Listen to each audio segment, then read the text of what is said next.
introduction. So I will mention some results we obtained last year on computing the Gromov hyperbolicity of a discrete metric space. So this is joint work with Hervé Fournier, who is an associate professor at University Paris Diderot, and Anas Ismail, who is my PhD student. So first, so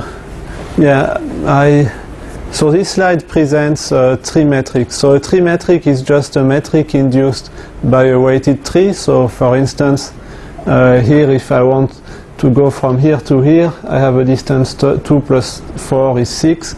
And so here I consider 4 points on this tree. And if I compute the pairwise distances, and so the distance between x and y would be 9, and so here I pair each well, so for these 4 points you have 6 distances, and you can pair them up. So here for instance I pair x with y and z with t, and here x with z and y with t, x with t and y with z, and I sum these distances, and what we see is that 2 of this sum of distances are the same, and the other one is smaller. And this, well, it always happens like this because it's a tree, exactly. So the thing is, if the pairings go, are from left to right, the paths go through this subpath here, and then what you get is twice this length plus this, whether you pair x with z or x with t. So, and this is a characterization of a tree metric. So if you have a metric that verifies this property, then you can always embed it into a tree. A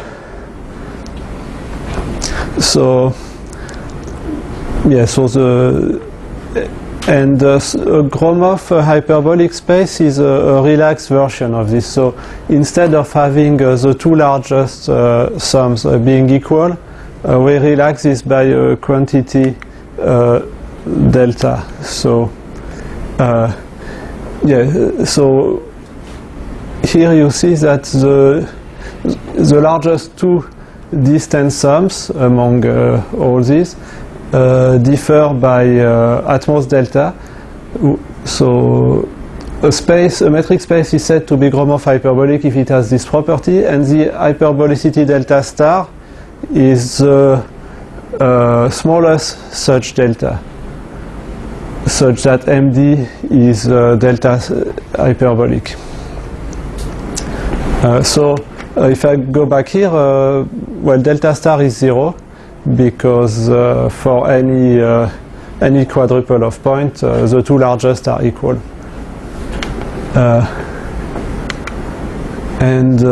So as I just said, it generalizes tree metric, and intuitively it measures how much a metric differs from a tree. And so it's called hyperbolicity because in fact it's the usual hyperbolic spaces have this property. So the Poincaré half space is log3 hyperbolic. And on the other hand, the Euclidean space is not, because it's easy to see, because if the points are in general positions, then these three sums are going to be different. And then if you scale up, if you multiply each point by the same factor, then the difference between the two largest will go to infinity. So Euclidean space is not Gromov hyperbolic.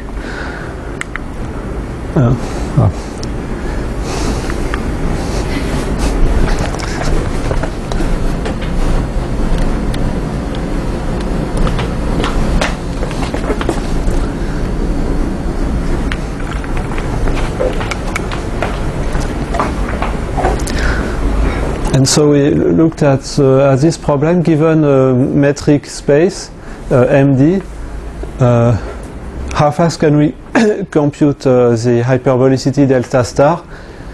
And so the special case of a trimetric was already known. So you can decide in quadratic time whether a metric is a trimetric.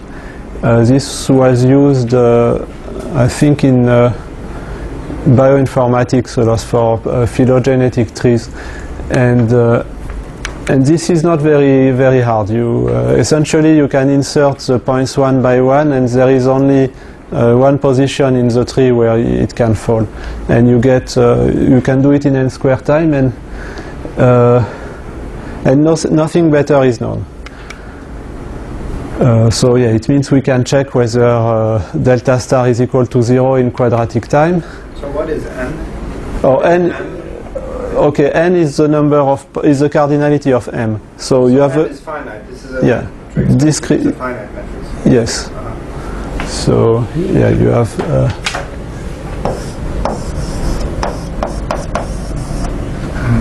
And so the input size is actually n squared, right? You're given a matrix of distances. yes. Yes, so yeah, actually, yes, that's true that you cannot hope to do better. Well, I mean, maybe it's possible to yes. not look at every pair by distance, but it would be surprising. Yes, yes. And actually, in the input, we assume that it's a metric, because on the other hand, the best known algorithm for recognizing a metric is cubic. So we have to make this assumption.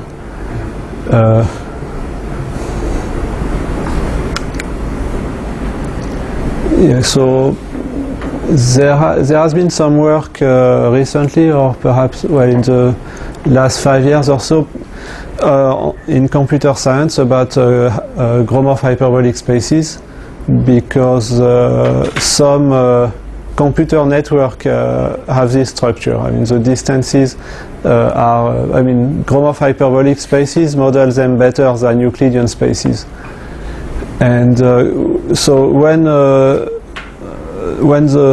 network is Gromov hyperbolic, then there are faster algorithms than what you can get in general. So, for instance, routing algorithms, and the bounds typically depend on the hyperbolicity.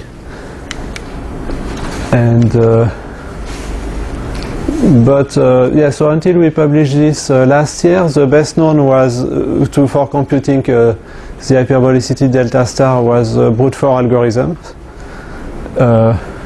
n to the 4. And so it was mentioned in 2 papers that nothing better was done than n to the 4th. So here what I present is just a few results, a few small results we obtained on it. So we have a slightly faster algorithm for computing the Gromov hyperbolicity, so n to the 3.7, and we have faster approximation algorithm, so we can get a 2 approximation in n to the 2.7 and log n approximation in quadratic time. And we also have a conditional lower bound, because so yeah, so we have a lower bound that says that it seems to be difficult to get quadratic time, but our lower bound would be 2 to the n to the 2.05.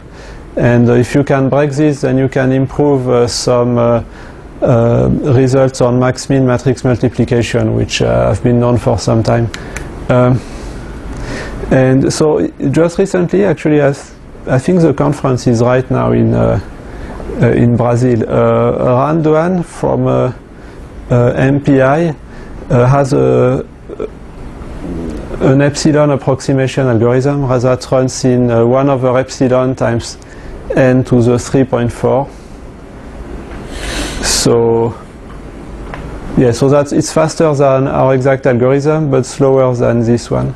That's the 2 approximation. So you can't really compare. So they use. I mean, he uses fast algorithm for max-min matrix multiplication and discretization that gives this 1 over epsilon factor. So here I present our algorithm. So first for the algorithms, so far we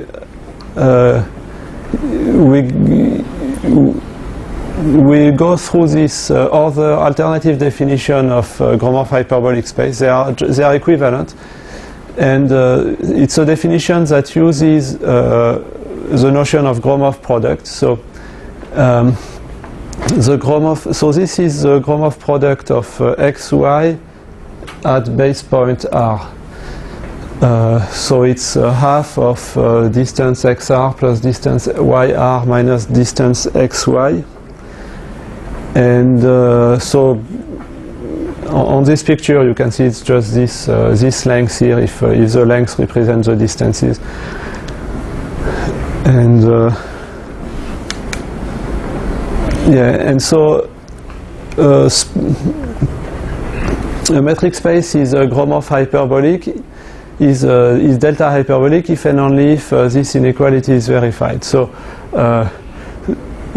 now if you pick so you fix a base point, you pick 3 points and you look at the 3 Gromov products, and the 2 smallest differ by at most delta. If we draw a picture, so you have a base point here r, and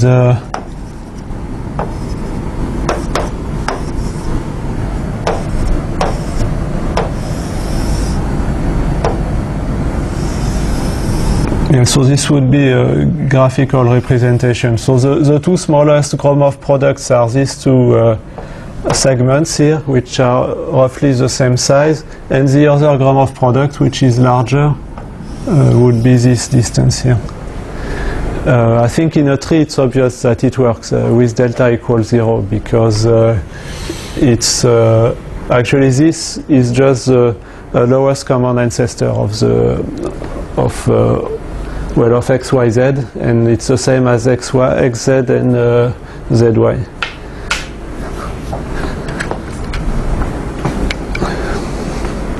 Okay, so then we can define the hyperbolicity delta r at base point r, and so what do I do?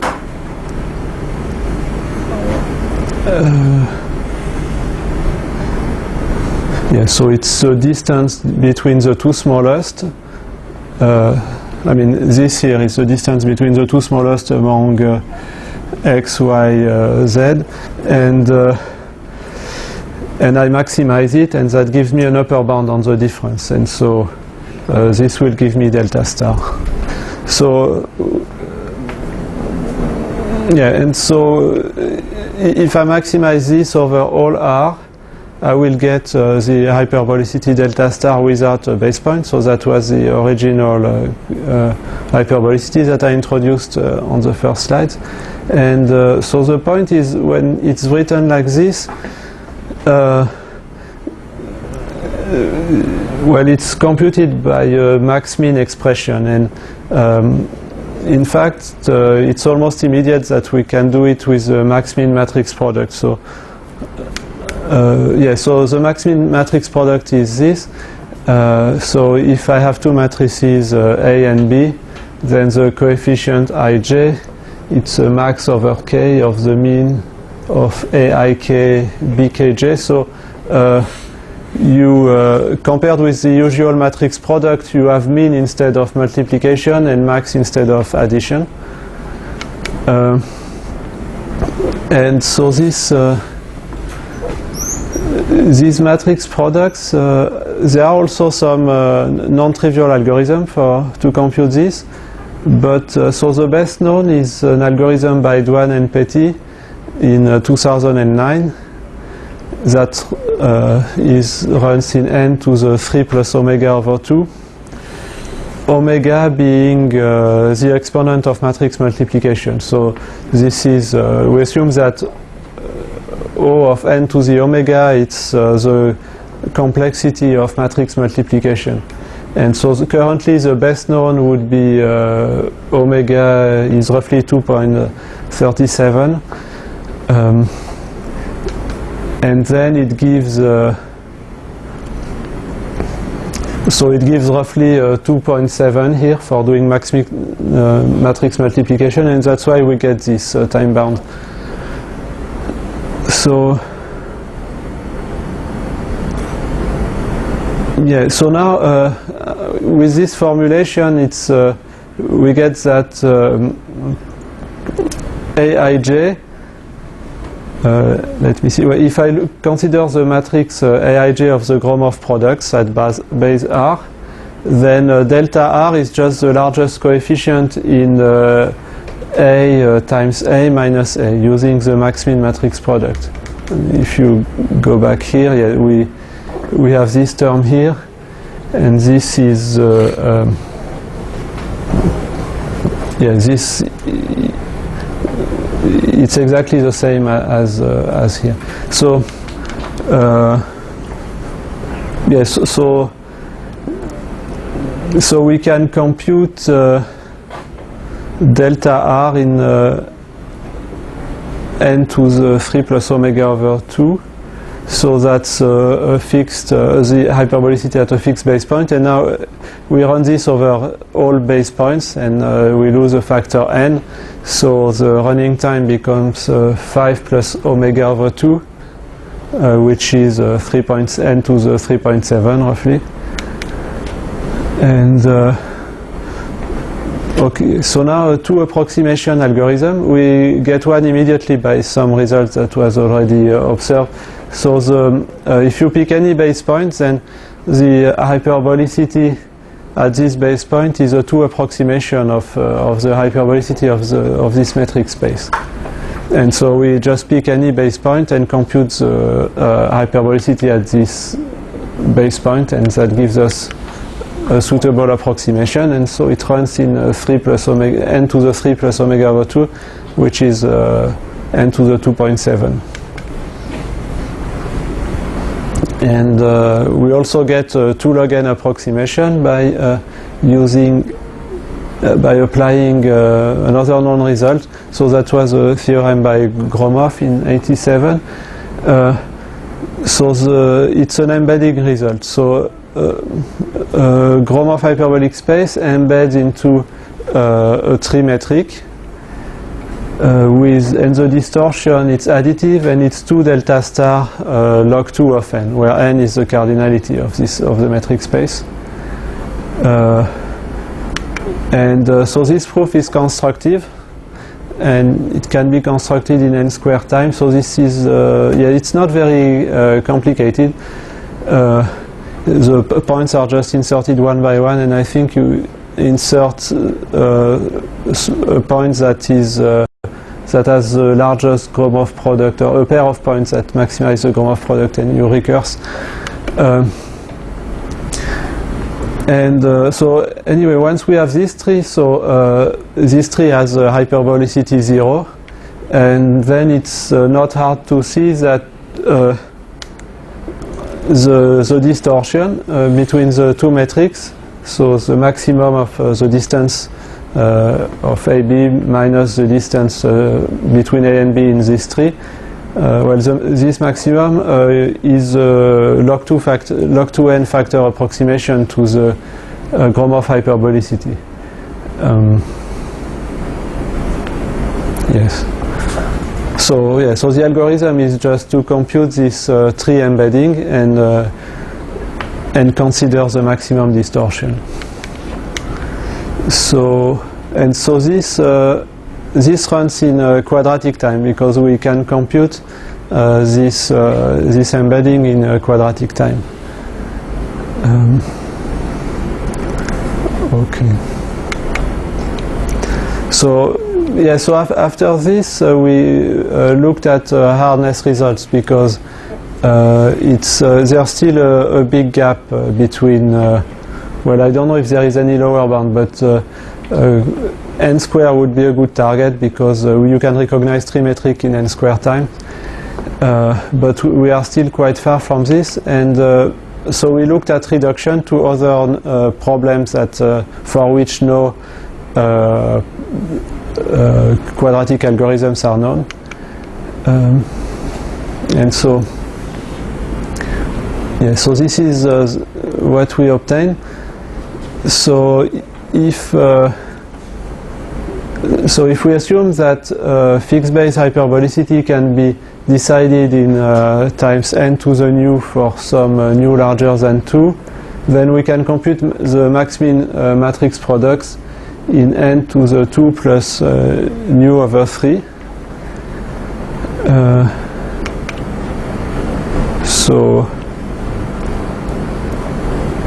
And so what it gives us is that if we could compute hyperbolicity in times n to the 3 times omega minus 1 over 2,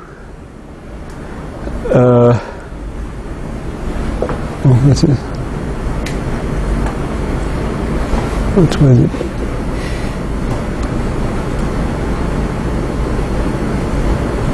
No. Yes, so Seems to be something wrong. yeah. Already your first algorithm, which was exact, gives you 2 plus 3.7 divided by 3, which is less than 2.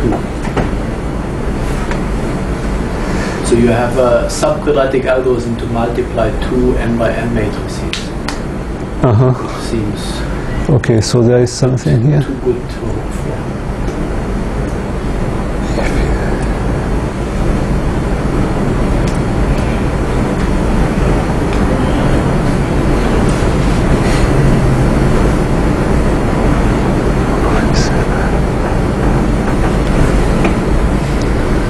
No, I mean, so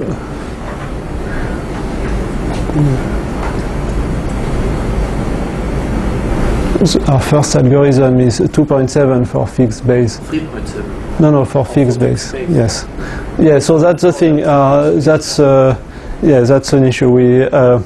Our conditional lower bound is only for fixed base Gromov hyperbolicity. So well, we looked at this because so far all the algorithms, and the only efficient algorithm don't go through the fixed base hyperbolicity, but it's perhaps there is a way of having a faster algorithm that would not look at a fixed base but amortizes some of the computation time. So yeah, so here with our first algorithm we get 2.7, so that would be n to the 2.9. And well, this indeed is known because max-min products can be done in 2.7 n to the 2.7. But yeah, essentially what we get is that if we can compute in less than this the Gromov hyperbolicity at fixed base, then we would improve max-min matrix multiplication algorithms. So yeah, so it tells that it's the problem seems to be harder than recognizing a trimetric. So how does it work? Yeah, so to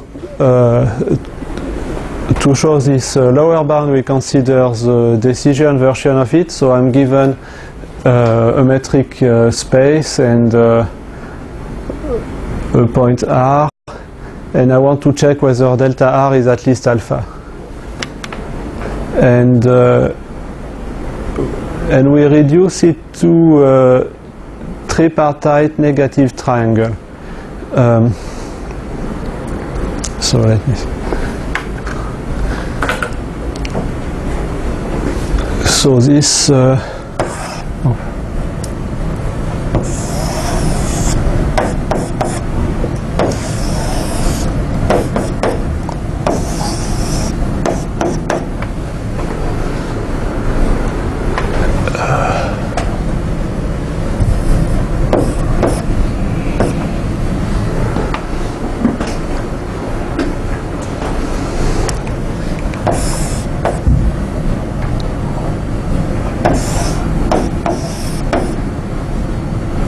So yeah, so you have a tripartite graph, and there are edges between ij, ik, and kj, and you want to find a negative triangle, which would be a triangle such that this weight plus the maximum of these two is negative. So we look at this problem because there was a recent paper by Ryan Williams and Vasilia Vasilevska that looks at a collection of problems and shows that they are equivalent modulo some subcubic time reductions. And so this is what we will get here.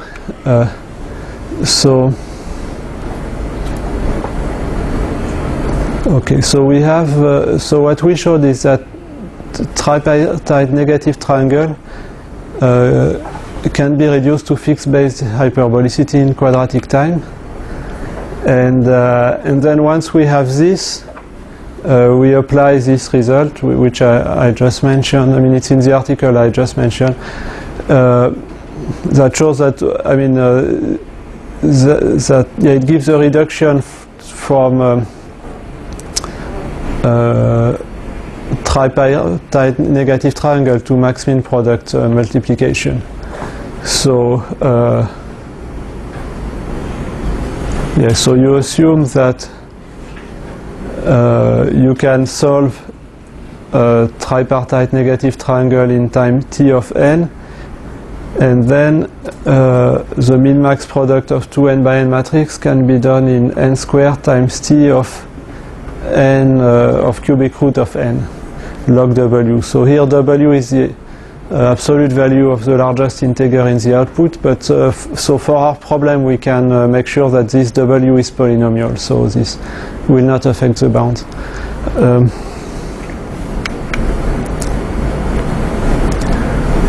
So our reduction actually uses two intermediate problems.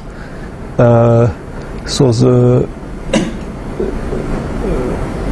tripartite positive triangle, so it's the same except that well, we have a minimum instead of maximum and minus here. So this is just a very simple variation where we take the opposites of the weight, and we have another version which is a positive triangle. So here the graph is not tripartite anymore, and we want to decide whether yes, there is a triangle that satisfies this inequality, that the minimum of the weight of between xz and yz minus the weight xy is at least alpha. And so we prove these reductions here. So tripartite negative triangle is not harder than tripartite positive triangle. It's not harder than positive triangle, which is not harder than hyperbolicity. And let me see. So the first reduction, tripartite negative triangle and tripartite positive triangle. So here it's very simple. So we start with an instance of TNT, and for any edge between I and j we keep the same weight. For the other we take the opposite, and then the maximization problem, it becomes a minimization of the opposite. So here it's very simple. Now for we have a reduction from the tripartite positive triangle. No, from well, yeah, to well, we show that positive triangle reduces to tripartite positive triangle, and here again we start with an instance of TPT, and so we want to make it so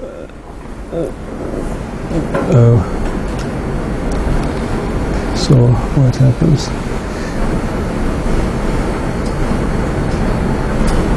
Yes, so I make it a graph, a general graph, non-tripartite, and so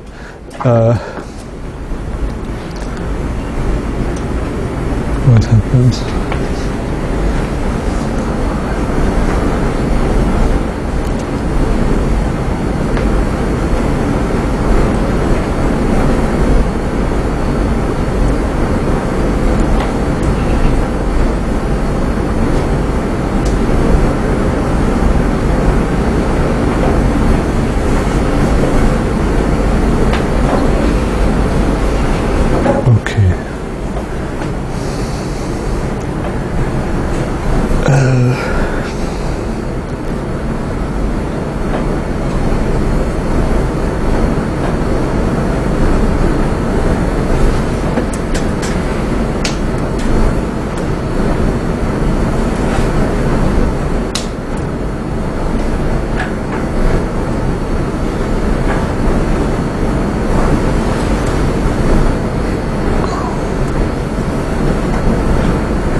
Yeah, so I don't remember, I should have some weight on the other edges. So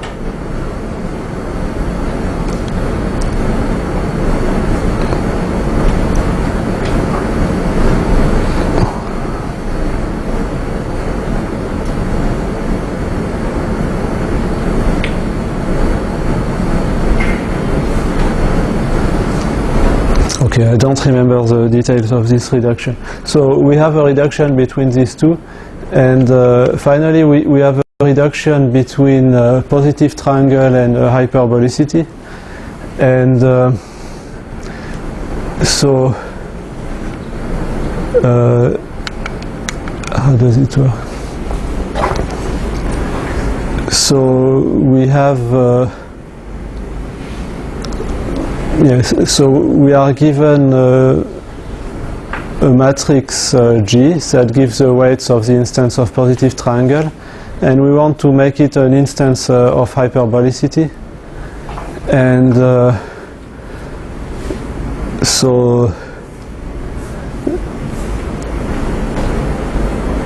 the way it works is we add to this matrix of weight lambda times the matrix that has only ones, and lambda prime times the identity matrix,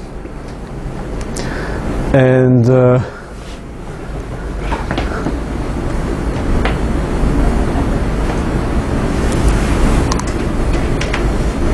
then so this parameters chosen large enough, we can argue that it's a matrix of Gromov product of a certain metric space.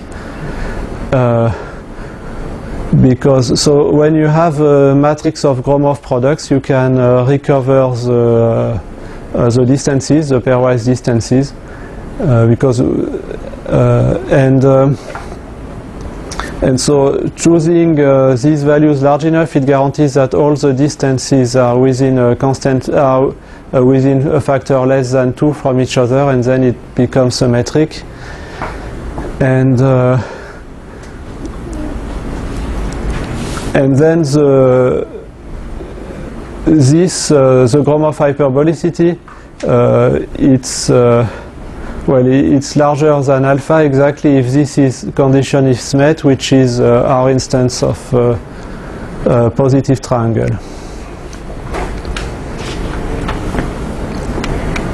Okay, so yeah, so to conclude,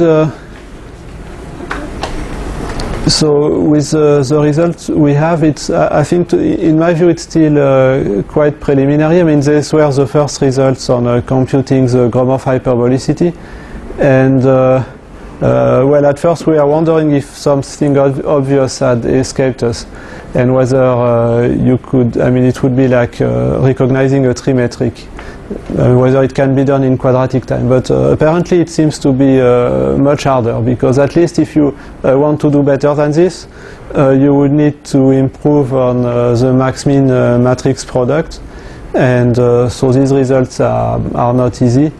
And in fact, these efficient algorithms for max-min matrix product call as a subroutine efficient algorithm for the usual matrix product. So there is no easy solution known for all this currently. So at least, well, you cannot just compute the Gromov hyperbolicity at some base points and hope to do it faster, to do it in quadratic time.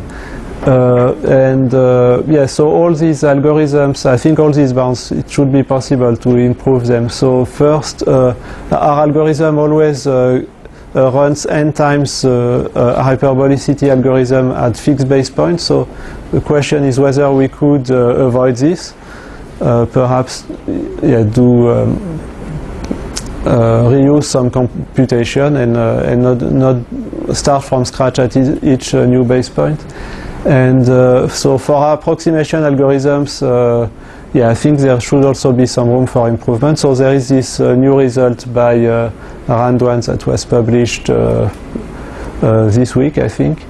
So it's also, this result is not very easy. It uses essentially it also looks at the problem as a max-min matrix multiplication problem, but so uses some arguments that some property, some structure of the problem.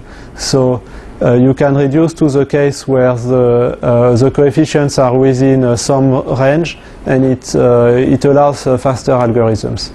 So, but still, yes, this is still not very fast. It's n to the 3.3 over epsilon. So I suppose it should be possible to improve as well. Okay, so that's it.